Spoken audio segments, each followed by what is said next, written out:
Vale.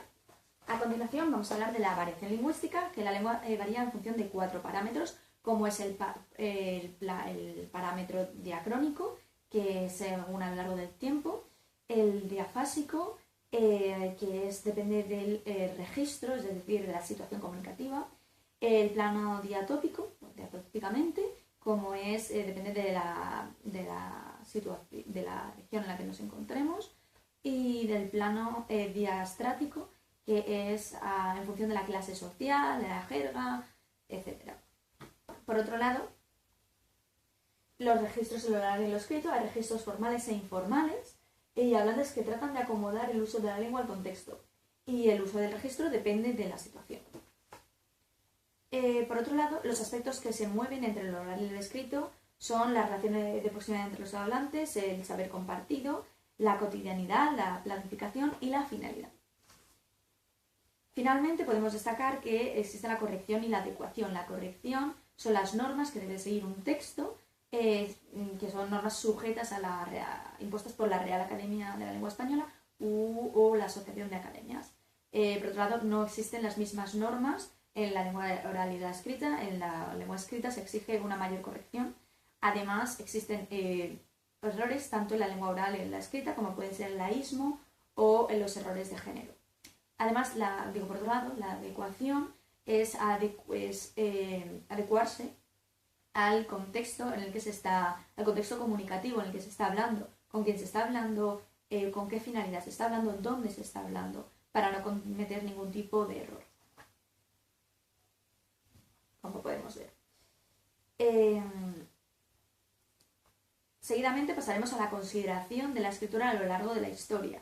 Se puede decir que en la actualidad se valora por encima de la oralidad a la escritura, pero esta consideración no ha sido siempre así, ya que los antiguos griegos, se valora más a la escritura que a la oralidad, ya que se considera que tiene mayor veracidad, que se le exige una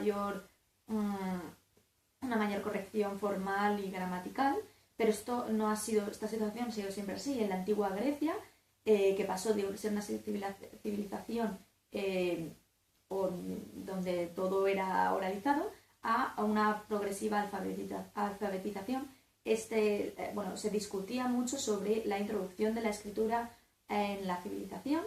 Era un tema de debate y provocaba mucho rechazo. Por ejemplo, Platón, él mismo afirmaba que tan solo que lo que podemos memorizar es lo que sabemos. Por lo tanto, cuando conocemos, volvemos a nuestro interior y de ahí sacamos nuestro saber, lo que hemos acumulado en la memoria. En cambio, el leer, los textos escritos, es sacar esta información desde el exterior, no desde el interior. Por ello, él hacía esta distinción y también estaba preocupado porque con la escritura fuéramos a perder esa capacidad de memoria. Por otro lado, con la ilustración, Rousseau también se oponía a la escritura, ya que igual que se oponía a la civilización, a la naturaleza, también lo hacía con la escritura y la oralidad, ya que consideraba que la escritura tan solo era un soporte de la oralidad, una representación de ella. Actualmente, muchos lingüistas consideran que a la oralidad por encima de la escritura, pero se puede decir que se puede desmentir que la escritura sea un mero soporte para la oralidad, ya que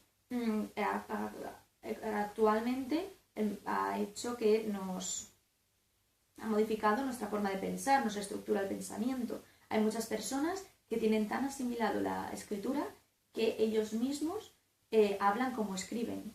Por otro lado, también la escritura goza de sus signos ortográficos, sus propias variantes.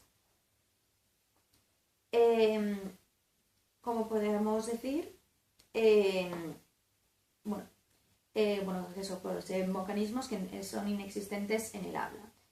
Por ello podemos decir, por esta razón y muchas más, los lingüistas afirman que realmente la escritura es la forma en la que nosotros pensamos el habla. Volviendo a la actualidad, se puede decir que el lenguaje escrito es utilizado en numerosos ámbitos. Incluso antiguamente los exámenes se hacían de forma oral, ahora se hacen de forma escrita. E incluso cuando vamos a estamos estudiando para recitar un discurso, lo hacemos desde un soporte físico, desde la escritura. Por ello, la corrección dependerá del texto y se puede decir que la escritura actualmente, aunque es, pese a que en un principio era considerada, era minusvalorada, actualmente tiene mayor consideración incluso que la oralidad. Y finalmente vamos a pasar a hablar de los géneros en la escritura. ¿Qué es un género? Bueno, pues un género se trata de una forma comunicativa reconocida por una comunidad de hablantes.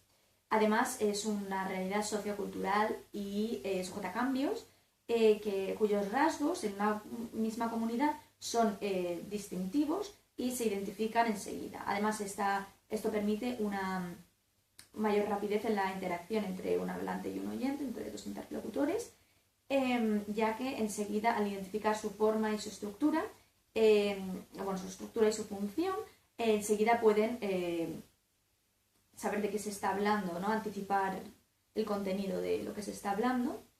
Y la clasificación de los géneros hay que tener en cuenta el número de géneros que están en constante evolución, además del tipo de actividad y en las localizaciones sociales. Por otro lado, Charles Godot distinguía decía que para estudiar los géneros había que tener en cuenta la situación comunicativa y distinguir dentro de ella el ámbito de la práctica social y los lugares de estructuración. Y por ello se pueden diferenciar 3 tipos de ámbitos de la práctica social, como puede ser el ámbito social, el mediático y el Internet. Dentro del ámbito social encontramos el económico, el comercial, el político, médico, y dentro de ellos pueden estar los géneros descritos son el presupuesto, las historias clínicas, recetas, informes, leyes, códigos, reglamentos, sentencias, biblias. Por otro lado, dentro del ámbito mediático está la televisión y el móvil. Dentro de la televisión encontramos el teletexto, mientras que en el móvil encontramos el WhatsApp, blogs, emails y finalmente el Internet. De están los géneros ciberconversacionales, cibereducativos y géneros instaurados. Dentro de los géneros ciberconversacionales encontramos el correo electrónico, el chat, el foro, aquí plataformas educativas, ciberperiodismo. Todo está muy clasificado. Por ello, vamos a presentar la bibliografía de donde hemos sacado toda la información para realizar esta presentación. Muchas gracias.